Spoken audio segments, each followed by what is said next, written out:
Señor Pérez, muchas gracias por venir aquí. Seré breve, ya que ha consumido bastante tiempo mi compañero, pero sí les diré los 4 puntos que yo creo que usted ha sido los que más ha promocionado en los medios de comunicación estos últimos meses, que los ha mencionado prácticamente todos usted ahora en su intervención. Sobre el Plan Vive, sí quería decirle 2 cosas. Estuvo el otro día aquí el director general de Vivienda para explicarnos sobre el Plan Vive, y le veo a usted mucho más optimista que a él y mucho más seguro de su término. Yo, perdone que le diga, pero después de lo que he visto, he oído, he investigado, permítame que le diga que no creo que en esta legislatura sean capaces de entregar ninguna de esas viviendas. Ojalá me equivoque y ojalá nos veamos aquí y me diga usted se equivocaba, señor Ruiz. Otra cosa, las ayudas al alquiler. Por lo menos hemos traído 2 iniciativas al Pleno de la Asamblea para que ustedes aumentasen la dotación a las ayudas al alquiler. No nos tomaron en cuenta ninguna de las 2 iniciativas y, sin embargo, ahora les parece, claro, el momento ha cambiado, pero siempre ha habido una emergencia bastante fuerte en determinadas capas de la población madrileña. Pero lo que me llama la atención es que ustedes reclaman la financiación al Estado. Yo creo que en un presupuesto de 23.000 millones podrían hacer ustedes un ejercicio de ahorro y de gastos no necesarios para dotar de algunas decenas de millones estas ayudas. Usted habla de guerra a la ocupación, ha hablado precisamente de guerra a la ocupación en los medios de comunicación. Pues mire, sigue usted sin garantizar la convivencia pacífica y los derechos posesorios de esta propia comunidad autónoma en las viviendas que son propiedad de ustedes a través de la Agencia de Vivienda Social. Entonces, empiece por su casa en esa guerra contra la ocupación. Y para terminar con el Pacto por la Vivienda, y soy muy breve aquí, casi todas las medidas del Pacto por la Vivienda, que están muy bien, que yo refrendo y que incluso son programa electoral de Vox, la gran mayoría de esas medidas que ustedes proponen no son competencia de la Consejería de Vivienda. Bueno, antes de empezar, señora González, yo creo que ya está bien. O sea, es que de verdad que me parece mentira que tenga usted la vergüenza de llamarnos, de aludirnos como ultraderecha, cuando su gobierno está sostenido por golpistas, por bildutarras, y cuando llevan meses intentando socavar todas las instituciones del Estado, incluyendo la jefatura del Estado. Oiga, un poquito de consideración. En segundo lugar, señor Pérez, y disculpen usted,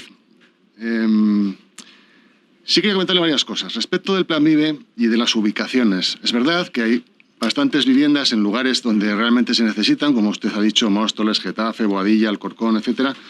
Pero, hombre, el 15% en Navalcarnero pues no tiene mucho sentido. O que haya en poblaciones como Villalbilla, Casarrubuelos o Velilla de San Antonio 300 viviendas, pues parece un poco exagerado. O sea, no está compensado porque efectivamente ustedes no han seleccionado las ubicaciones, sino que directamente han tirado por donde tienen suelo. Ya está, pero es que a lo mejor no cubren las necesidades o no suscitan el interés de los que puedan ofertar por las diferentes concesiones que ustedes propongan. No sabemos qué plazo de concesión están ustedes haciendo, no sabemos qué canon están ustedes proponiendo, no sabemos si han hablado con entidades financieras, porque esto hay que financiarlo a muy largo plazo y no es fácil en la situación de mercado actual. No sabemos tampoco si ustedes han establecido algún tipo de garantía o seguro de alquiler, si se garantiza de alguna manera el equilibrio de la rentabilidad. No nos pase como con las radiales, por poner un ejemplo. Si se prevé algún cambio en la normativa urbanística para adecuar la demanda a lo que es el propio producto que se puede hacer en los diferentes municipios. Si prevén ustedes algún tipo de modificación fiscal. De eso no nos han hablado nada, ni en la comparecencia del director general ni en la de usted. Por tanto, permítame que le diga que no tengo ninguna seguridad en que ustedes cumplan con éxito este objetivo, que por otra parte me parece loable. Y sí quería también hacer un par de menciones a un asunto, que es el plan de primera vivienda que efectivamente anunció la presidenta el otro día en el debate. A nosotros no solamente nos gusta, sino que tengo una PNL hace ya unos meses introducida sobre este asunto. Y creo que merece la máxima atención por parte de esta Cámara y del Gobierno. Porque no es un formato que vayamos a inventar, esto existe, pero hay que ponerlo en marcha y hay que hacerlo en serio. Está bien que se anuncie en el debate, pero yo le conmino a que nos sentemos y nos pongamos en marcha a crear un equipo de trabajo para poner en marcha verdaderamente este proyecto que sería verdaderamente necesario en las circunstancias del mercado actual. Sí, muchas gracias, presidenta. Simplemente, una breve presentación para decir que, Jon Goitia pues es un empresario, un pequeño empresario, del sector inmobiliario, promotor, arquitecto, antes que otra cosa, y al que conozco, bueno, como a otros muchos, que están, sufriendo muchos problemas, como es lógico en un negocio que es complicado y cada vez lo es más, y que además últimamente ha surgido un asunto que era un tema que hace años no se contaba con él, y es otra dificultad añadida a lo que viene siendo el negocio inmobiliario, que no es otro que el fenómeno de la ocupación, y que realmente está haciendo mucho daño en toda la ciudad y en toda la Comunidad de Madrid. Él ha tenido muchas experiencias negativas con este sentido, y bueno, tampoco es fácil que venga gente del sector privado y empresarios que den la cara para contar lo que está pasando. Por lo tanto, yo creo que tenemos una muy buena oportunidad hoy de escuchar de primera mano a alguien que ha vivido y que vive, porque, en fin, yo creo que hace pocos días me comentaste que había habido algún caso, este asunto que yo creo que es un problema grave y que a todos los madrileños nos preocupa. Muchas gracias. Muchas gracias. Ahora sí, 15 minutos como máximo para su comparecencia. Buenas tardes. Bueno, en primer lugar quiero agradecer a todos ustedes la oportunidad que me dan de explicar en público mi experiencia directa. Vengo a contarles con una estadística, con fotos, la experiencia directa, como digo, o bien en mis propias inversiones o bien en las de mis clientes. Yo, como decía José Luis, dirijo una compañía que se llama Goy Torre. Somos prácticamente la empresa que más cambios de uso hace en Madrid Capital, o si no, estaremos entre las 3 primeras. Estamos especializados en convertir locales en viviendas. Eso hace que nuestros inmuebles sean particularmente golosos para los ocupas, porque, bueno, tienen que atacar una sola puerta en lugar de 2, como ocurriría en edificios de vecinos. Este es un mapa de Madrid en el que sitúo todas las obras que hemos hecho en los 3 últimos años, con el único interés de explicarles que creo que mi estadística ya tiene un cierto volumen. No hablamos de una casualidad.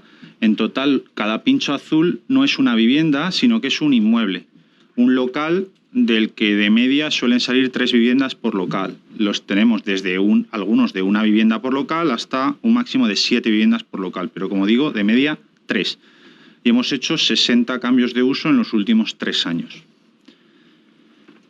Los locales, mis clientes y yo mismo los compramos en este estado. Es decir, no se trata de un ejercicio especulativo y demás, sino que son locales que, como ustedes saben, ya han caído en desuso. Ya antes del COVID había muchísimos locales en desuso, primero hace unos años por la eclosión de los centros comerciales, en los últimos años por la fuerza del comercio electrónico. Pues los locales de barrio, la verdad es que están heridos de muerte. Además, nosotros siempre buscamos locales en calles secundarias, que es donde apetece vivir en una planta baja. No nos vamos a la calle Goya a hacer un cambio de uso. Entonces, en las calles secundarias, los locales no tienen ningún interés. Bueno, pues lo que nos pasa es que cuando están así, no nos los ocupan. Es decir, yo escucho en los medios que las ocupaciones se producen en inmuebles abandonados, en inmuebles vacíos, en inmuebles de grandes tenedores que ni saben lo que tienen y demás.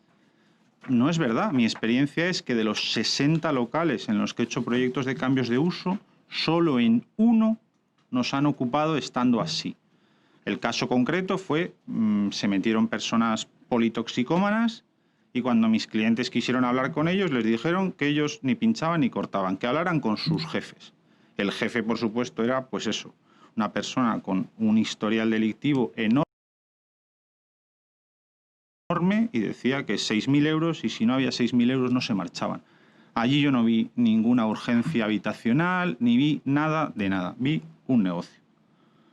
Sin embargo, cuando terminamos las viviendas, pues así sí nos las ocupan. Pero no solo es que nos las ocupen a mitad del proceso, no, nos las ocupan prácticamente a los 2 días de meter los electrodomésticos. Es decir, hay una auténtica red de vigilancia de si las obras las vamos haciendo, no las vamos haciendo, las mejoramos, no las mejoramos, en qué momento están habitables y demás. Tan es así que alguna de las veces he conseguido que echen a los ocupas de manera inmediata porque no teníamos licencia de primera ocupación. Entonces se ha llamado a la policía y se ha dicho, no, es que no se han metido en una vivienda, se han metido en una obra sin licencia de primera ocupación. Y entonces sí los han echado inmediatamente, porque claro, en una obra no puede haber personas ajenas a la obra. Riesgo para su integridad no hay, pero como la ley dice que sigue siendo una obra y que por lo tanto hay riesgo para la integridad, pues de tan urgente, de con tanta prisa que nos han ocupado el inmueble, hemos tenido suerte y los hemos podido echar. Si hubiesen tardado unos días más, pues adiós. A esto nos dedicamos, es decir, yo entiendo que regeneramos la ciudad, que convertimos inmuebles que nadie quiere, que no tienen ningún interés en... He estado escuchando atentamente la ponencia anterior, hablaban del acceso a los jóvenes, de tal, pues estas son viviendas siempre pequeñas, que como proceden de precios muy baratos, de locales en muy mal estado, pues mis clientes los sacan a la venta a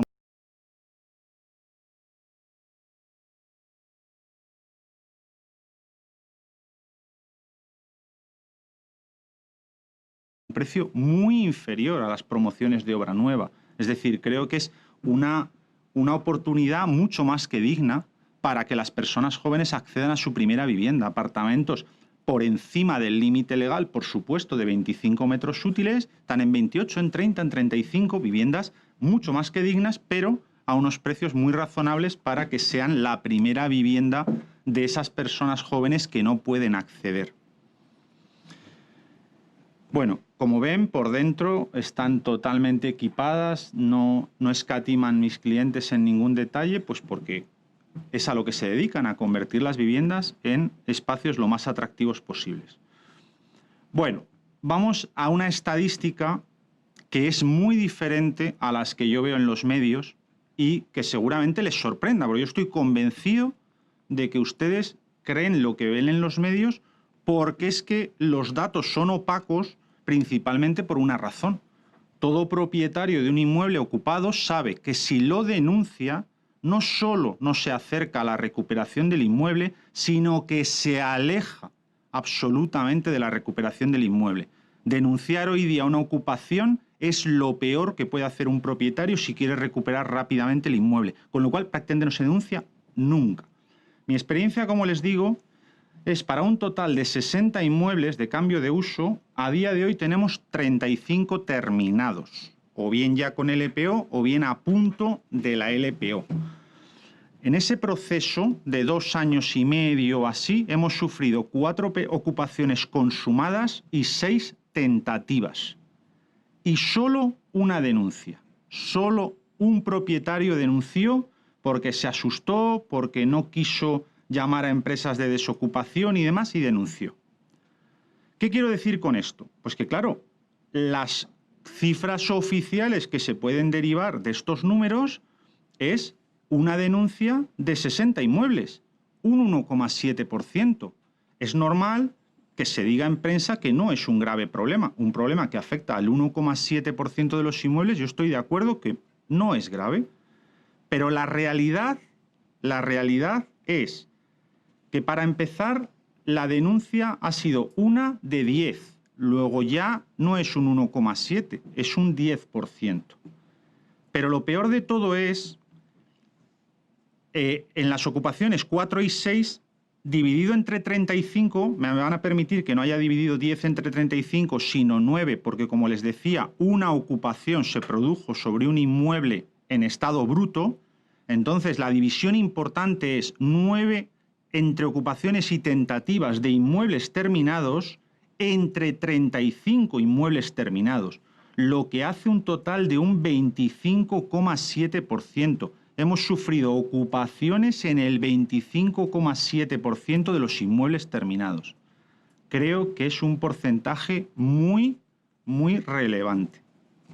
Como pone ahí abajo, la diferencia de magnitudes entre el 1,7 y el 25,7 es la causa por la que yo creo que los estamentos oficiales consideran que no es un problema relevante, cuando la realidad es que sí lo es y mucho.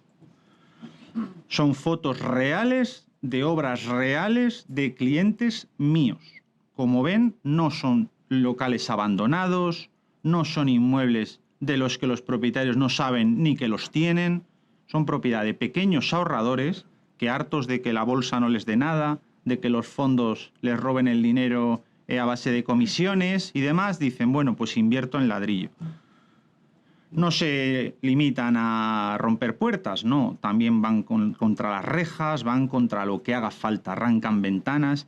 quiero que entiendan que incluso en los casos que se quedan en tentativas, los gastos de reposición de estos son muy elevados. Nos solemos ir a una media de 2.000, 2.500 euros por cada tentativa, porque son viviendas que están puestas a la venta, reformadas a estrenar. Con lo cual, al día siguiente de una tentativa hay que volverlo a reponer todo para poderlo seguir vendiendo y, sobre todo, para que no digan, uy, va, la reja esa ya la han dejado medio rota, esta noche rematamos la faena. ¿Quiénes son supuestamente los beneficiados? Personas vulnerables. ¿Y quiénes son supuestamente los perjudicados? Fondos buitre. Bueno, yo la verdad es que no he visto todavía, no he palpado un fondo buitre. A mí no me ha contratado un fondo buitre jamás. A mí me llaman, como les digo, pequeños ahorradores. Yo no dudo de que ellos hacen inversiones, pero a gente yo les voy a contar mi experiencia de la calle. A mí no me llaman los fondos buitre. A mí no me han dicho tome 100 millones e inviértalos en vivienda en Madrid. A mí me llaman pequeños ahorradores. Mi experiencia es que ni las personas vulnerables son los beneficiados ni los fondos buitres los perjudicados. Mi experiencia es que los beneficiados son mafias. A mí, siempre que me he encontrado una pareja o una persona joven metida dentro, la primera frase que me han dicho es: yo he comprado la llave. Todos me dicen la misma frase: yo he comprado la llave. Ya, pero la llave, ¿quién se la ha vendido? No sé, pero yo he comprado la llave. Evidentemente, ha habido un proceso intermedio de alguien que ha roto o bien la puerta, o bien la reja, o bien algo, para vender la llave. Esa es la dinámica habitual. ¿Quiénes son los perjudicados bajo mi punto de vista? Por supuesto, los pequeños ahorradores. El proceso de acceso a la vivienda, es decir, los pequeños ahorradores, cada vez más, las únicas personas que han pasado de ser clientes míos a exclientes ha sido por este tema. Dicen, no vuelvo a invertir.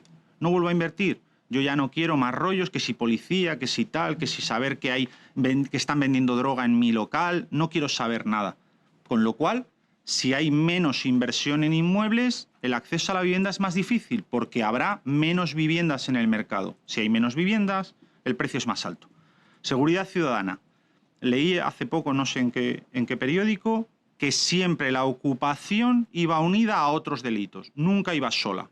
Siempre donde había un inmueble ocupado, acto seguido había ventas de droga, había robos. Yo, claro, por suerte, las ocupaciones que hemos sufrido las hemos resuelto muy rápidamente y no hemos sufrido además robos. Pero claro, yo tengo compañeros tal que lo que han dicho es gente que supuestamente entraba para vivir, el mismo primer día lo que han hecho ha sido vender los electrodomésticos. Electrodomésticos nuevos sin estrenar, los han cogido, los han sacado y los han vendido.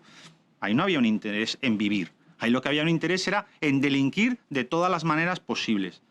Las arcas públicas, pues ¿por qué considero que son grandes perjudicados? El proceso de cambio de uso concretamente y cualquier proceso de promoción inmobiliaria es un proceso que deja mucho dinero en impuestos. Primero la compra del inmueble, luego las tasas de las licencias, el ICIO, las tasas de la licencia de primera ocupación, el AJD por la segunda escritura de cambio de uso. Claro, si los inversores dejan de invertir en inmuebles, pues las arcas públicas se resienten. Y por último, todos los que estamos en el proceso, arquitectos, constructoras, operarios de obra, yo creo que esos no son millonarios, no son fondos buitres, son gente de la calle que si no hay inversión inmobiliaria, pues no tendrán trabajo. Y entonces, como yo puedo garantizar, que lo estoy viendo, que los ocupas se esperan a que los inmuebles estén perfectos, pues dejará la gente de reformar. Porque dirá, ¿para qué voy a reformar si lo que tengo es un espía a la espalda que está esperando que termine la reforma para ocuparme el inmueble? Y esa es la realidad, eso es lo que yo palpo en la calle. Bueno, y en principio esto es lo que venía a contarles. Ahí tienen mi email, mi teléfono a su disposición. Bueno, aparte, por supuesto, de ahora para las preguntas que quieran hacerme, si quieren más detalles de cualquier cosa, si quieren conocer circunstancias sobre las ocupaciones, sobre los procesos, yo les cuento todo lo que quieran. Muchísimas gracias. Yo creo que cada vez las cartas están más claras y se levantan y están encima de la mesa. Hoy la representante de Unidas Podemos nos dice que está a favor de la intervención. La semana pasada el representante de Más Madrid nos dijo que quería cambiar un país de propietarios por uno de proletarios. Hombre, yo lo que no entiendo es cómo el Partido Socialista se deja arrastrar por estos extremistas. Es que no lo puedo entender. Entiendo que tienen un peaje porque, claro, si no, no podrían mantener el gobierno de la nación y claro, tienen que pagar un peaje, pero hombre, no nos podemos cargar un Estado social y democrático de derecho, una democracia liberal como tenemos, que nos ha costado mucho consolidar y yo creo que merece la pena pelear por ella. Mire, España es un país en el que cerca del 90% de las familias son propietarias de la vivienda en la que viven y yo creo que eso es un gran logro, eso es un gran éxito. Y ustedes, la extrema izquierda, lo que están intentando es acabar con esa situación y llevando a la gente hacia el alquiler, porque lo que pretenden es que sean personas que no tengan nada, que no tengan ahorro, que lo único que les quede al final de sus vidas es nada y que todo se lo deban a ustedes. Y están haciendo todo lo posible para horadar el derecho de propiedad por diferentes caminos. Este es uno más. Este es uno más. Y el primer punto de su proposición no de ley es absolutamente claro y elocuente de por dónde van. Mire, el derecho al trabajo también es otro de los principios rectores de la Constitución, que está en la misma zona donde se encuentra el derecho a la vivienda. Y eso no significa que el Estado deba proveer un trabajo a cada ciudadano. De hecho, tenemos un paro bastante notable en nuestro país en los últimos años, ¿verdad? Y ahora más. Claro, ¿eso sabe dónde pasa? En los países comunistas. Yo lo he visto. Yo he visitado la Unión Soviética cuando todavía existía. Yo lo he visto, lo he vivido y sé lo que es aquello. También he conocido Cuba. Conozco bastante bien aquello. Entonces le puedo decir una cosa. Hágame caso y dése cuenta de dónde usted vive e intente apostar por una forma de vida en la que la gente sea propietaria, porque la gente que es propietaria es gente que al final está orgullosa de sí misma, tiene algo para darle a su familia, tiene un recurso para la vejez, puede crear familia y al fin y al cabo pues es más libre, ¿no? Y yo creo que eso es a lo que debemos aspirar todos. A ver, es curioso, en fin, la verdad es que llevamos una tarde en la que ya la señora Alonso nos ha contado, directa o indirectamente, cuál es su concepción de la propiedad privada y de los derechos y de las obligaciones de cada uno, ¿no? Y por tanto no sorprende que en el primero de los puntos de esta proposición no de ley se hable de reconocer el derecho de una vivienda digna a toda la población de la Comunidad de Madrid. Claro, así a primera vista uno lo lee y piensa que está haciendo una relectura del artículo 47 de la Constitución. Si eso fuera así, pues uno pensaría pues que eso ya se encuentra reconocido en la Constitución y que, por tanto, no es necesario tomar ninguna decisión al respecto ni tomar ningún acuerdo en esta Cámara para ratificar algo que ya existe. Pero lo cierto es que no es exactamente eso lo que dice ese artículo. Es una interpretación o una reinterpretación torticera, porque lo que pretende es transformar lo que es un derecho objetivo en un derecho subjetivo. Y hay una diferencia radical y fundamental, y es que el derecho objetivo, que es el caso del artículo 47, no ampara la posibilidad de ejercer acciones judiciales para exigir su cumplimiento, cosa que sí ocurre con los derechos subjetivos que se ejercen ante los tribunales de justicia. Porque claro, lo que la señora Alonso elude, porque no le interesa, es que el artículo 47 y el derecho que refleja no es más que es bastante, un mero principio rector de la política socioeconómica, incluida en el capítulo 3, y no un derecho sustantivo de los que están en el capítulo 2. Y por tanto, lo que la Constitución reconoce es el derecho que tienen los ciudadanos a que los poderes públicos garanticen, dentro del marco de los demás derechos y principios que se integran en la Constitución y, por tanto, entre ellos el respeto a la propiedad privada, que las viviendas que el mercado ofrezca sean dignas y adecuadas. Y además, casi siempre se les olvida comentar la segunda parte del artículo, aquella en la que dice que los poderes públicos promoverán las condiciones necesarias y establecerán las normas pertinentes para hacer efectivo este derecho, regulando la utilización del suelo de acuerdo con el interés general para impedir la especulación. Claro, porque no les interesa, porque ahí queda claro que la norma está conminando a los políticos a promover condiciones de mercado sanas y equilibradas, lejos de burbujas especulativas. Y además esta lectura es compatible con que en un Estado social y democrático de derecho, como es el nuestro, pues tenga entre sus atribuciones la de proporcionar techo a los excluidos o amenazados de exclusión social. Del mismo modo que los alimentos se intercambian en el mercado libre, aunque haya determinadas personas que por estar en situaciones de pobreza reciben ayudas alimentarias. Por tanto, este punto para nosotros no tiene ningún sentido y estamos totalmente en contra de una votación positiva, como ya se podía imaginar la señora Alonso, en todo caso. En el segundo lugar, dice ampliación de vivienda pública en la Comunidad de Madrid mediante el ejercicio y ampliación del derecho de tanteo y retracto. Bueno, el artículo 182.4 de la Ley del Suelo de la Comunidad de Madrid consagra esta posibilidad. Por lo tanto, es innecesario y, por tanto, redundante adoptar un acuerdo en ese mismo sentido. Y, en tercer lugar, conmina a llevar a cabo el desarrollo normativo de los derechos de tanteo y retracto expresados en esa citada Ley del Suelo.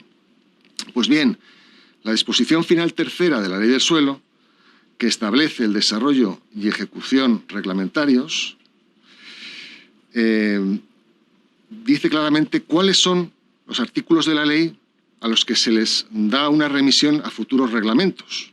Y los artículos son los siguientes: el 13.6, el 14.3, el 15.1, el 24.3, el 26.1, el 29.3, el 31, el 36, el 38.6, el 39.2, 4 y 7, el 50.1 y el 57F. Por tanto, vemos que en ningún momento se remite a desarrollos reglamentarios posteriores al ejercicio de los derechos de tanteo y retracto y, por tanto, si no está contemplado en la ley, pues creemos que el tercer punto tampoco tiene ningún sentido y, por tanto, nuestra posición es de voto en contra. Muchas gracias.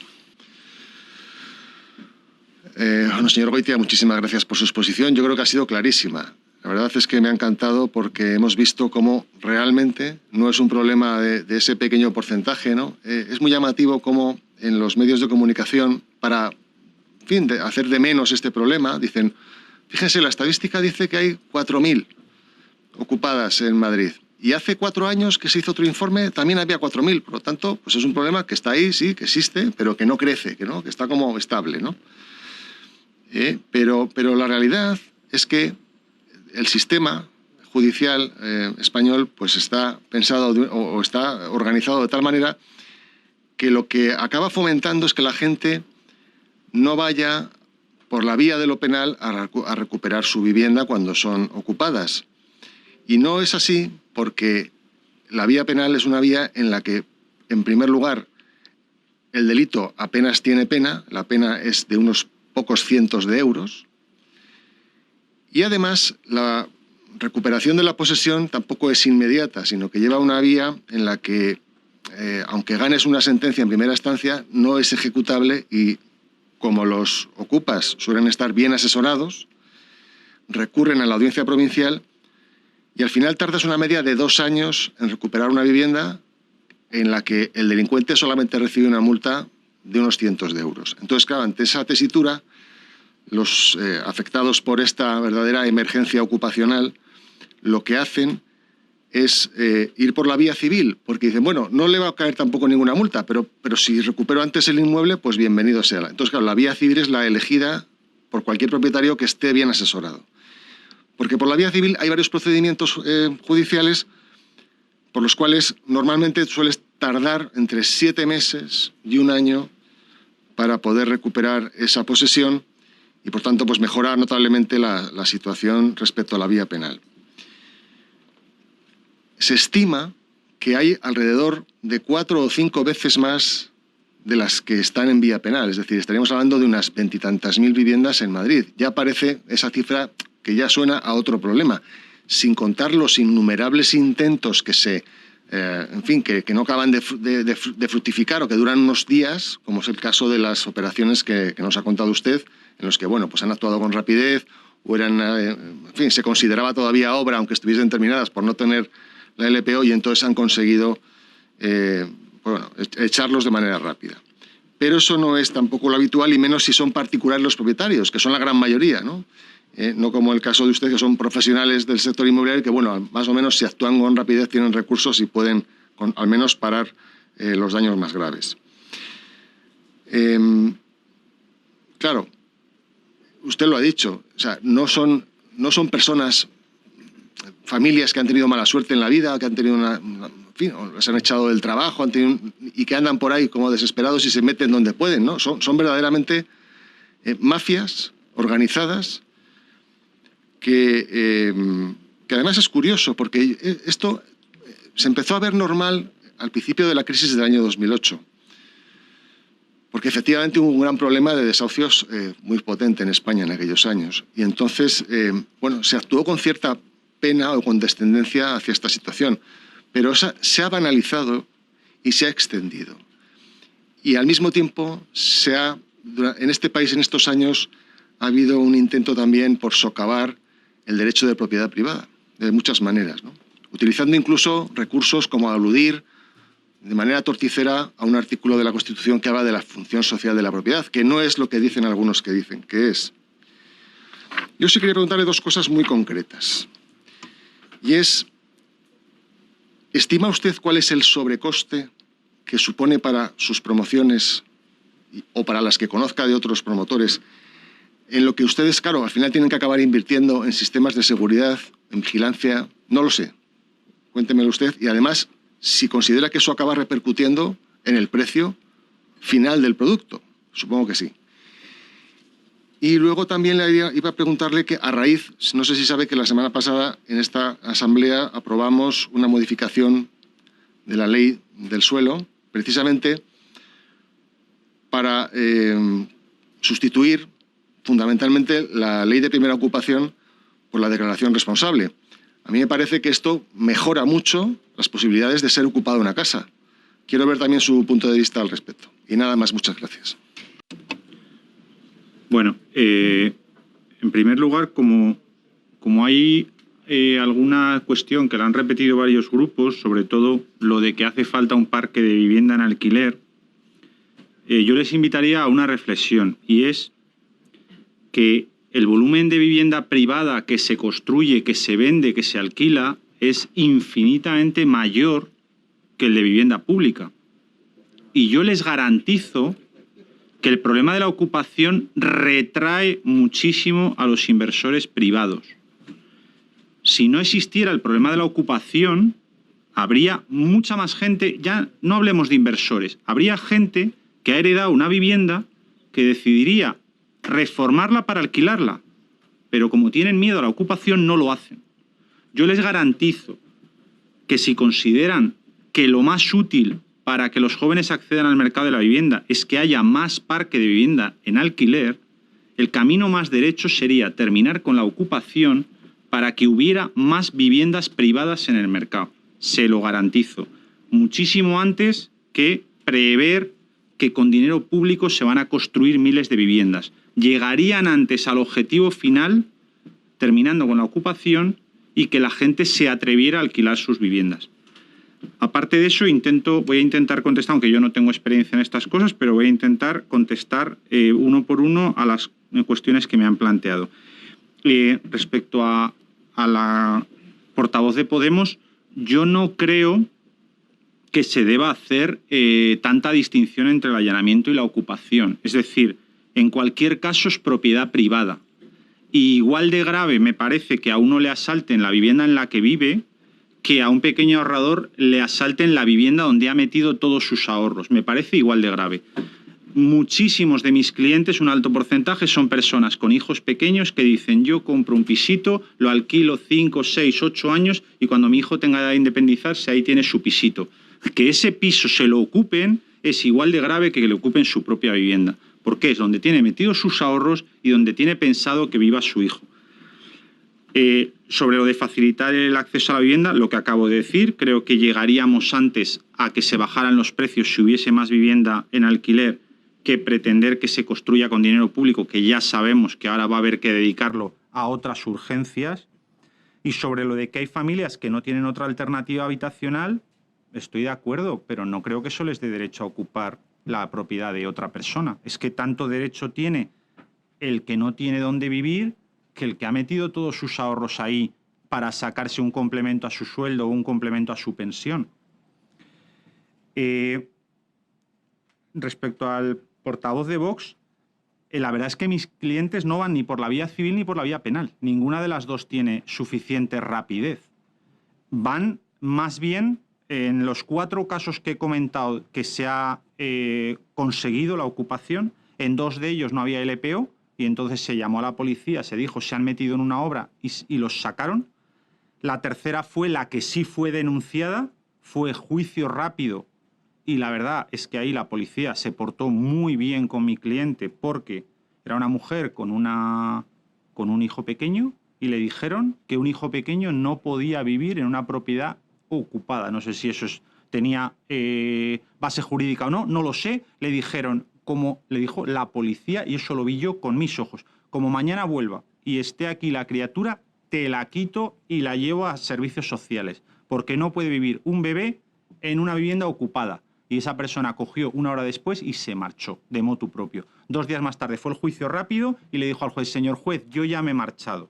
Y efectivamente se había marchado. Y la cuarta ocupación, lo primero que hicieron según entraron fue robar todas las herramientas que había en la obra. Todo. Todo. Y cuando llegaron mis clientes y el constructor al que le habían robado todo, le dijeron, esto es una obra. Y cogieron y dijeron, bueno, yo ya he cumplido con lo que quería. Si es una obra, no vendo la llave. Y se marcharon. Pero pretendían vender la llave. Pero como tienen ciertos conocimientos jurídicos, saben que en una obra, la llave de una obra no vale nada. La llave de una vivienda vale. Como era una obra también, se marcharon. Pero solo ese primer caso acudió a la justicia. Sobrecoste. Pues el sobrecoste yo no lo estimaría en un 5, en un 10, en un 15. Es que es entre el todo y el nada.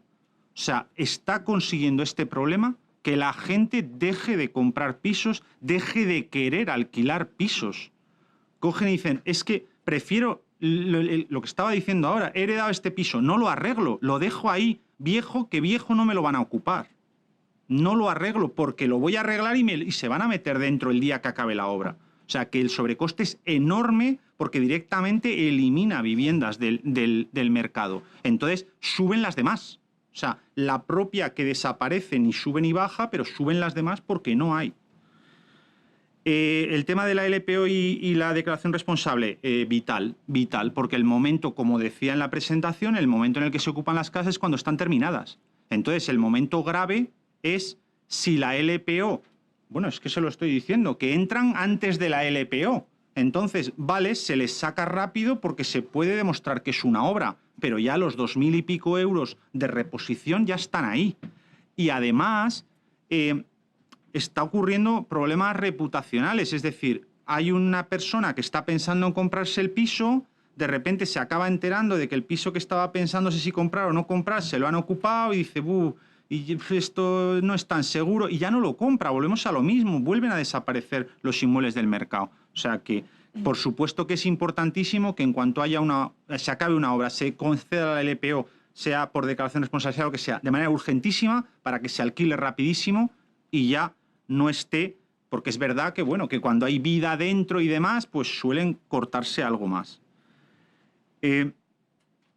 Respecto a Más Madrid, me va a permitir que vuelva un poquito a una página de mi presentación. Yo no digo que mi caso sea que se pueda extrapolar al global de Madrid. Digo que de 10 ocupaciones se ha denunciado una.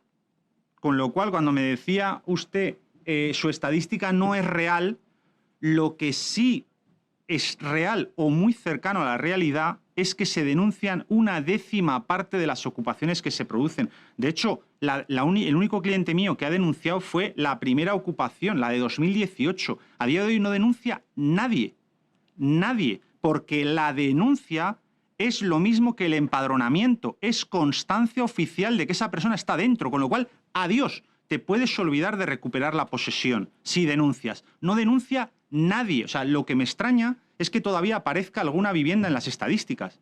Las estadísticas, por mi experiencia, deberían decir 0, ocupaciones 0, porque no denuncia nadie que sepa un poquito de este asunto. Solo denuncian los que no saben. El que sabe no denuncia.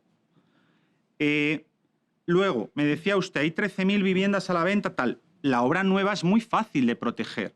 Con un solo vigilante proteges un edificio de 120 viviendas. No solo es más fácil, también es obligatorio. Usted verá cualquier obra terminada o en construcción que hay un cartel de vigilante gitano, de vigilante de lo que sea. Ahora mismo el nivel de extorsión sobre la obra construida es absoluto. Si uno en una obra no tiene o alarma o paga un vigilante de estos extorsionadores, el robo y la ocupación es seguro, seguro. Entonces, la obra nueva se protege muy fácil.